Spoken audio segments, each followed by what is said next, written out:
લોકશાહીમાં સમાનતા. ભારત એક લોકશાહી દેશ છે. વિશ્વમાં સૌથી મોટી લોકશાહી ધરાવતા આપણા દેશના સંચાલન માટે બંધારણની રચના કરવામાં આવી છે. બંધારણ દેશનું સંચાલન કરવા માટેની માર્ગદર્શિકા કહેવાય. વિશ્વમાં સૌથી મોટું લેખિત બંધારણ ભારતનું છે. ભાષા, જાતિ, ધર્મ અને આર્થિક અસમાનતા વચ્ચે દેશનું સુચારું સંચાલન થાય આ માટે બંધારણમાં અનેક જોગવાઈ કરેલી છે. આપણો દેશ એટલો વિશાળ અને ભિન્નતા ધરાવતો દેશ છે કે તેના સંચાલનમાં વિશેષ પ્રકારની વ્યવસ્થા ન હોય તો સંચાલન યોગ્ય રીતે થતું નથી. આપણા દેશમાં આર્થિક, સામાજિક અને ધાર્મિક ભિન્નતા હોવા છતાં સૌને સમાન તક મળી રહે તે માટે આપણું બંધારણ તૈયાર કરનાર સૌએ ધ્યાન રાખ્યું છે. સમાનતા એટલે શું? ભારતના બંધારણમાં સૌને સમાન તક આપવાનું ઠરાવવામાં આવ્યું છે. આ સમાનતા એટલે સૌ સમાન, સૌને સન્માન એ આશય સાથે સરકાર બંધારણ મુજબ કાર્યરત છે. સૌને સમાન અધિકાર એટલે કાયદા સમક્ષ સમાનતા અને કાયદાનું સમાન રક્ષણ. કાયદા આધારે સમાનતા. ભિન્ન ભિન્ન ધર્મની વ્યક્તિઓમાં સમાનતા. ભાષા કે બોલીને આધારે સમાનતા. શિક્ષણ મેળવવામાં સમાનતા. વ્યક્તિગત વિકાસમાં સમાનતા. લિંગ આધારિત સમાનતા. વિચારોની અભિવ્યક્તિમાં સમાનતા. ખરું કહેવાય, કોઈ એક સ્થળે પહોંચવાની હરીફાઈ રાખવામાં આવે. આ સમયે એક ખેલાડીને સાયકલ, બીજાને મોટરસાયકલ અને ત્રીજી વ્યક્તિને દોડતા પહોંચવાનું હોય તો એ અસમાનતા કહી શકાય. આ માટે ત્રણેયને સાયકલ, મોટરસાયકલ કે દોડતા રાખવામાં આવે તો જ સૌને સમાન અવસર મળ્યો કહેવાય. એવું થાય તો જ સૌને સમાન તક આપવામાં આવી કહેવાય. આપેલ ચિત્રમાં જુઓ અને સમાનતા અંગે ચર્ચા કરો. આપ સૌ સરળતાથી સમાનતા અંગે સમજી શક્યા હશો. અહીં સુવિધા પૂરી પાડવી, એની સાથે એનો યોગ્ય રીતે અમલ કરી શકાય તો જ સમાનતા પ્રાપ્ત થાય. આમ જોવા જઈએ તો સમાનતા એટલે સૌને માટે સરખું, સૌને સમાન તક. ભણવા, વિકસવા, ધંધા રોજગાર કે વિવિધ ધર્મમાં માનનાર સૌ માટે ભારત દેશના બંધારણમાં આપેલ સમાનતાનો અધિકાર મહત્વનો થઈ પડે છે. આપણા વિકાસ સાથે સૌના સર્વાંગીણ વિકાસ દ્વારા દેશના વિકાસ માટે આપવામાં આવેલ સમાનતાનો અધિકાર ખૂબ મહત્વનો છે અને આપણા સ્વમાનને જાળવી રાખવા માટે પણ સમાનતાનો અધિકાર જરૂરી છે. મતાધિકારમાં સમાનતા. આપણે જોયું કે બંધારણમાં સૌને વિવિધ પ્રકારની સમાનતા આપવામાં આવી છે.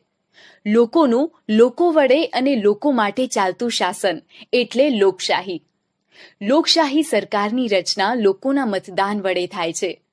લોકશાહીના સૌથી નાના એકમ ગ્રામ પંચાયતથી શરૂ થઈ દેશની સૌથી મોટી પંચાયત એટલે સંસદની ચૂંટણી મતદાન દ્વારા થાય છે.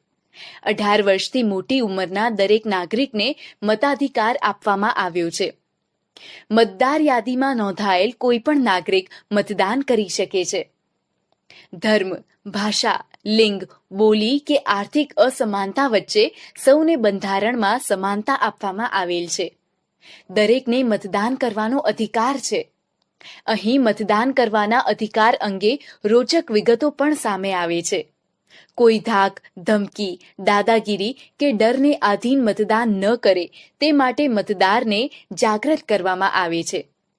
મતનું મહત્વ સમજાવવા અને કોઈ પણ પ્રકારના ડર વગર મતદાન થાય એ માટે ચૂંટણી પંચ વ્યવસ્થા કરે છે.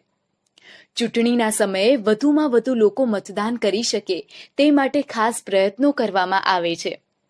જાહેરાત અને વિશેષ વ્યવસ્થા થકી મતદારોને જાગૃત કરાવવામાં આવે છે. ચૂંટણી પંચ તટસ્થ રીતે ચૂંટણી કરાવે છે. ભારત દેશમાં નોંધાયેલ સૌ મતદારો મતદાન કરી શકે તે માટે ખાસ વ્યવસ્થા કરવામાં આવે છે. મહિલાઓ માટે વિશેષ મતદાન મથકો છે. દિવ્યાંગ વ્યક્તિઓ માટે વિશેષ સુવિધા કરવામાં આવે છે. બાળમજૂરી. સમાનતા અંગે બંધારણમાં કેટલીક બાબતે ચોક્કસ માર્ગદર્શન આપવામાં આવ્યું છે. આમ છતાં કેટલીક વખત અસમાનતા જોવા મળે છે.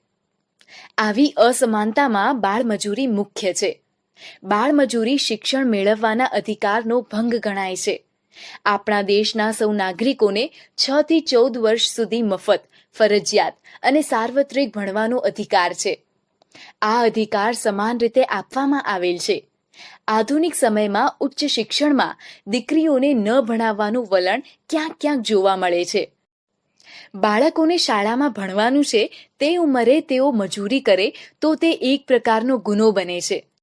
14 વર્ષ કરતાં નાની ઉંમરના બાળકને મજૂરીએ રાખવું એ કાયદાનો ભંગ થયો કહેવાય છે.